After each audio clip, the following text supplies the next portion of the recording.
Parents మెచ్చిన university సంకల్ Chand Patel university Gujarat. నాకన్యా వచ్చేసా తెచ్చేసా. నాగేశ్వరం ఊదటం తప్ప ఇంకేమీ తెలియదు నీకు. పొయ్యి ఊదే కర్మ పట్టిందా? అక్కడ ఏంటి అలా రెచ్చిపోతున్నావు? నేను తెమ్మనవి తెచ్చావా లేదా? తెచ్చానండి బాబు. ఇదిగో ముక్క, ఇదిగో చుక్క. సారా నా చేతికిచ్చి నా కాడు తీసుకో. కాళ్ళేంటండి బాబు, మొత్తం అన్ని బిసికేస్తాను. మంగారు మా పెళ్ళి ఎప్పుడు చేస్తారండి? అప్పుడేనా, ముందు నా కోరిక తెచ్చాలి కదా. చెప్పు మా క్షణంలో తీర్చేస్తాను. ఏముంటాయి, బల్లి బుర్రలో ఉన్న రసాన్ని 1 లీటర్ తాగాలని ఉంది. ఏంటి?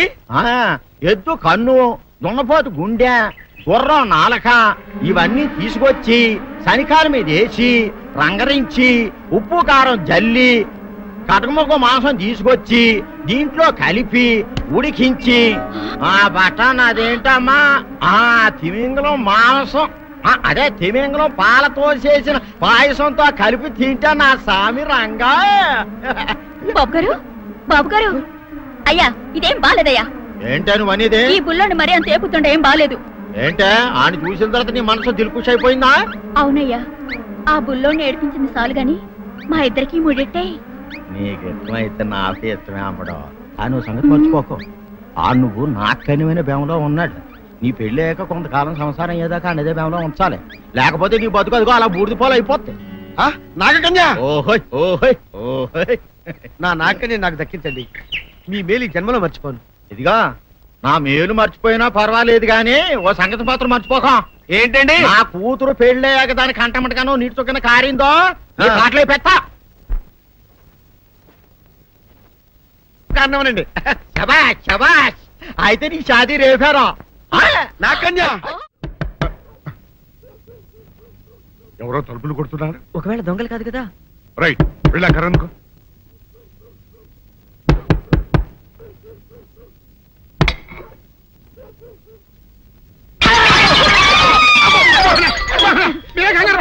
ఇడు మా అబ్బాయి బుల్ రాజు చనిపోయింది రాజుని. మరి ఏమిటి ఇలా వచ్చారు? ఏం లేదండి, పూర్వం చక్రవర్తులు దొంగలు పట్టుకోవడానికి మారు వేసాల్లో తిరిగేవారు కదా. అట్టాగే ఈ ఊరు పేషెంట్ని కదా దొంగలు కాపలా గాయడానికి మారు వేసాల్లో తిరుగుదామని వస్తున్నాం. మీ ఇంటి కేకలని పడ్డాయి. ఏంటా అని తలుపు కొట్టాం. ఇంకా నయం బుర్ర పగిలింది కాదు. అవును, ఏంటి అరుపులు? మీరే చెప్పండి ప్రెసిడెంట్ గారు. మొన్నేమో పిల్లాడి సైకిల్ గాలి తీసేశాడు, ఈ వేళేమో వాడి నోటు పుస్తకాలన్నీ చింపేశాడు. ఏమయ్యా ఏంటిదే? ఇంత వయసు వచ్చినా కానీ చంటి పెట్టలాగనో బుద్ధి లేకపోతే కింద వస్తుంది డాడీ. బుద్ధి బుద్ధి అనాలి. తెలియరా బుద్ధి? ఇదిగో ఈ నోట్స్ చించేసినందుకు గాను మళ్ళీ ఆ నోట్స్ తిరగరాయాలని నేను నీకు సెట్ చేసేసానయ్యా. కరెక్ట్. అది ఎలా కుదురుతున్నాయ్యా? నాకు చదవడం తప్ప రాయడం రాదే. ఇది క్లిష్టమైన సమస్య డాడీ. ఏమీ కిలసడమైన పరిస్థితి కాదు. ఆయన చించిన అన్ని అంటిస్తాడు, నువ్వు వాటిని చూసి మళ్ళీ నోట్ తిరగరాయి. నోట్ రాయడం నేర్చుకున్నట్టు ఉంటది, ప్రజా సేవ చేసినట్టు ఉంటది. ఇదేం బాగోలేదు డాడీ. తప్పు ఒకరు చేస్తే శిక్ష ఒకరికా. అందుకే నేను అనేది ఇంకొక నాన్నకు పుట్టినా బాగుండేదనే. రే తప్పుడు కొద్దు ఇలా సంబంధ వార్త వస్తుంది.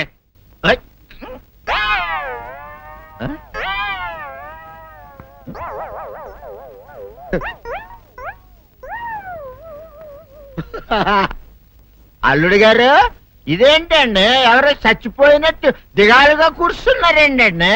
మావా అల్లుడు అల్లుడు, నా బేటీకి బేటీకి ఏమీ కాల. 300 కప్పలు తిన్న పావులాగా నిగడ తీసుకొని పడుకొని ఉంది. చూపిస్తా పద. చూడు.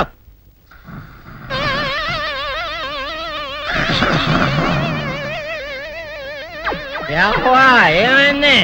పొద్దున్నే 10 కోడిగుడ్లు 10 లీటర్లు పాలు తాగటం, తెల్లకిలా పడుకోవటం. మధ్యాహ్నం బండి అన్నం తింటాం, తెల్లకిలా పడుకోవటం. రాత్రి వరకు ఇదే పరిస్థితి. మధ్యలో కర్ర తీసుకుని కొట్టినా లేవదు. మా అమ్మ ఇంటి పని చేయదు, నా ఒంటి పని చేయదు. దీంతో చస్తున్నానంతే. ఓహో, అంతే కదా, అర్థమైపోయింది, సమజైపోయింది. అల్లుడు, నీ కష్టాన్ని స్థితిలో తీర్చేస్తా. ఆమె ఉందా? గోల్డ్ ఎంత ఉంది? 3 సుక్కలు చాలు.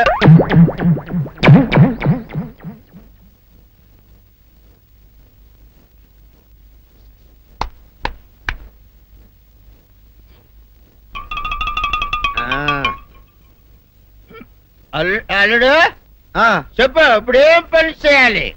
ఉదయం లేవగానే ఇల్లు వాకిలి చిమ్మి రంగవల్లులు దిద్దటం, ఇంట్లో వాళ్ళ బట్టలన్నీ ఉతకటం, వంట వార్పు చేయడం. అంతేనా? అంతే మామ, నీ మీసమదొట్టు. వెంకట సుబ్బమ్మ ఉఠో, తెచ్చి నీ కాలు అందరి మీద బయట కట్టా బయటకు దాలో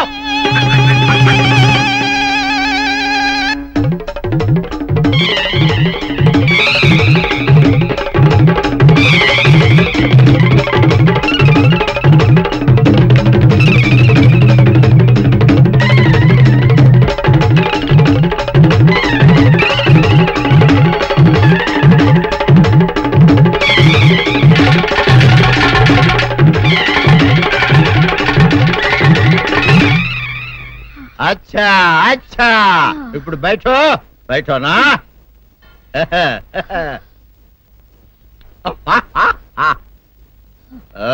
అల్లుడు ఇప్పుడు అందరికి సంతోషమే కదా సంతోషమే. అమ్ముడు వెళ్ళొస్తా వెళ్తూ మామ నీ కూతురు ఇంటి పని అంతా శుభ్రం చేసింది అది అంటే అది మరి ఆ పను నీ పైన ఓహో అర్థమైంది అల్లుడు అర్థమైంది అల్లుడు రాత్రికి శోభనంగా అందంగా అలంకరించుకో ఆ తర్వాత నేను చూస్తా ఆ శ్రమ నీకెందుకులే మావా సాధారణంగా అల్లుళ్ళు కట్నం కింద కార్లు స్కూటర్లు వాచీలు ఉంగరాలు అడుగుతారు కదా నేను నిన్ను ఇప్పుడేమైనా ఏమైనా అడిగానా మావా ఏవాడాలా ఇప్పుడు ఓ చిన్న చిరుకాన కోరతాను కాదనకుండా ఇస్తావా మావా బిల్కుల్ తప్పకుండా ఇస్తావు కదా మావా ఓ నా మాట కాదనగను మావా అననా ఒట్టు ఒట్టా నీకు దండం పెడతా నీ డోలీ మావా ఎందుకు? దీన్ని తీసుకొని వాయించి మీ అమ్మాయి చేత పని చేయించుకుంటా ओहा ओहा क्या दिमाग है रे तुम्हारा बेटा बजाओ ले जाओ एक डोल अच्छा तरह बजाओ बजाता मावा तू जाओ तू जाओ जातू रे बजाता मावा సర్పసుందరి ఇది విషం, ఇది కిరసనాయలు, ఇది తాడు. అర్జెంట్ గా చచ్చిపోవాలంటే ఈ మూడిట్లో ఏది బెటర్ చెప్పు డాడీ. ఈ ఇసం తాగి ఈ కిరసనాయలు మీద వేసుకుని ఈ తాడు ఊరేసుకుని అగ్గిపుల్ల లపక్కన వెలిగించుకున్నారనుకో టపక్కన ఎగిరిపోతారా. అవును ఎంతకీ ఈ ఏర్పాట్లన్నీ ఎవరి సాగు కోసమో? నేనే ఆత్మహత్య చేసుకుందాం అనుకుంటున్నాను. ఊరి, ఊరి, ఊరి, ఊరి, ఊరి. నా బావి పేసినంట నువ్వు బతికొండంగానే నీ ముఖం పగలు చూస్తే రేత్రి కల్లోకి వస్తుంది. అట్టానికి నువ్వు సచ్చి దెయ్యమయ్యావనుకో దెయ్యాలు కూడా బెదిరి సస్తాయి. నువ్వు సచ్చకరా చచ్చుతా. సచ్చకరా. నేను చచ్చుతా. అయినా అంత అర్జెంట్ గా సచ్చాల్సిన కారణం నీకేంట్రా ఇప్పుడు? ఎందుక నేను ఆ పిల్లని లవ్ చేశా. ఆ పిల్లను నేను పెళ్లి చేసుకుంటానంటే నువ్వు నో అంటావు. నేను నీ మాట వినను అంటే ఆ ఆస్తి కవర్ ఎవరికైనా ఇచ్చేస్తాను అంటావు. నువ్వు ఇచ్చేసే ఆస్తి కవర్ కంటే నేను ఇచ్చేసిన మనసే నాకు ముఖ్యం. అందుకే నేను చచ్చుతా. అదే విషయం. ఓరి నా బొగ్గుకొండ నువ్వు ప్రెసిడెంట్ అవడం నాకు కావాలి గాని పేడెత్తుకునే అమ్మాయిని తీసుకొచ్చి నానా నేను దీన్ని ప్రేమించాను అని చెప్పు, నేను చేయకపోతాను. అవును ఎంతకే ఎవరమ్మాయి? ఒకటే అట్లా సిగ్గుపడబాకరా, చాలా సండాలంగా ఉంది. ఎవరో చెప్పు. అది అది జానకమ్మ. ఏంటి జానకమ్మ? అమ్మా నీ గని పిచ్చిగా నెక్కిందంట్రా. నా వయసావిని నువ్వు ప్రేమించడమేట్రా? ఛీ, జానకమ్మ కాదు డాడీ, ఆవిడ మనవరాలు సౌందర్యను ఆవిడ మన నా ఎదుకుల్లో నా బొగ్గు కొండ కదే. రే జానకమ్మ గారితో ఇయ్యమందడం అంటే నేను మాత్రం కాదంటని చెప్పు. వెంటనే వెళ్ళి వాళ్ళతో మాట్లాడి ఆ ముఖరథం పెట్టించుకొస్తా. అబ్బా కింద ఒత్తులు తీసేసి ప్రాణాలు తీసేస్తున్నావు డాడీ. ముఖరుతం కాదు డాడీ, ముహూర్తము. ముహూర్తము అదేలా వా ముఖరథము అదే పెట్టించుకొస్తా.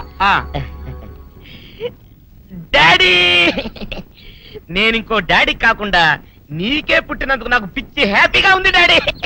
ఆనందమానందమాయనే ఈ అందగాడు పెళ్లి కొడుకాయనే. తాతబ్బాయి గారు ఈ శుభ సమయంలో మీకు విషయం చెప్పాలండి. మా బుల్లిరాజు గారు పుట్టినప్పుడు నా గురించి డాడీ చెప్పు చెప్పు చెప్పు. మా బుల్లిరాజు గారు పుట్టినప్పుడు మా ఆవిడికి పురుడు పోసిన మంత్రసాని ఈయన్ని చూసి పుట్టింది పండితులేమో అనుకుని అని అడిచి ముడిచిపోయిందండి. డాడీ ఇప్పుడు ఎవరినెందుకు? ఊరుకోవా, మన జీవితాల్లో గొప్ప ఈ చిత్రాలు జరిగినప్పుడు 10 మందికి చెప్పుకోవాలా. ఇప్పుడు మంత్రసాని మూర్చిపోయింది కదండి. ఇకపోతే మా ఆవిడ ఎట్టండి సేపుల్లే నా కొడుకుని కన్నానని బెంగపడి పురిటి స్థానం అవ్వకముందే చచ్చిపోయిందండి. డాడీ నేను నీ కడుపున పుట్టపట్ట కదా నాకు ఈ ఫేస్ వచ్చింది. నేను ఇంకొక నాన్నకు పుట్టిన అందంగా నన్ను పుట్టుండేవాడిని. ఇక చూడు కాకి పిల్ల కాకి ముద్దురా, నీ మొహం ఎప్పుడు నాకు ముద్దొత్తనే ఉంటుందిరా కన్నా. ఇకపోతే మా ఆవిడ చచ్చిపోయింది కదండి, ఈయన్ని ఎత్తుకోవడానికి వచ్చిన పని పిల్లలండి. ఈయన చూసి దడుచుకుని పరుగో పారిపోయేవారండి. అసలు ఈడికి ఈ జన్మలో పెళ్ళవుద్దా అని నేను ఈ ఆడవని రోజు లేదనుకోండి. అట్లాంటిది మా బుల్లిరాజు గారికి మీ అమ్మాయితో పెళ్లి కుదరటం నిజంగా మా అదృష్టం కదండి. ఎంత మాట, మీలాంటి వారితో వీయమంతరం మా అదృష్టం. అలాగనే అంత మాట్లాడతారు. పొంతులు గారు మొకరదం పెట్టేయండి. అయ్యా, ఈనాటికి సరిగ్గా 4వ రోజుకు ఓ మంచి దివ్యమైన ముహూర్తం ఉంది. అయితే అదే కాయ చేసేయండి ఏంటంటే అట్లాగే